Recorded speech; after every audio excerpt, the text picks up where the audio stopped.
Video yang viral di media sosial memperlihatkan detik-detik seorang pria menembak pengendara motor di Jalan Poros Desa Sungai Jeruju, Cengal, Ogan Komering Ilir pada Senin 6 Oktober 2025 pagi.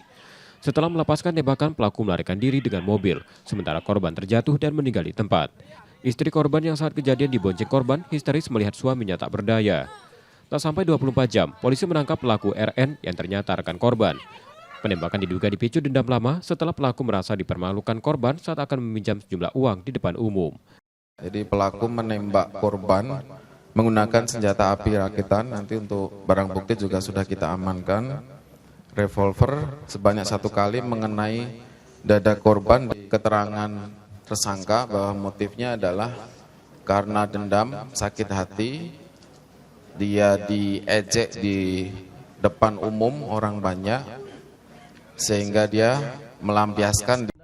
Dari tersangka, polisi menyita 1 senjata api rakitan jenis revolver. Kini tersangka ditahan di Polres Oki dan terancam hukuman mati atau penjara seumur hidup. Rizky Oktora, Muklas Diferensial, Kompas TV, Palembang, Sumatera Selatan.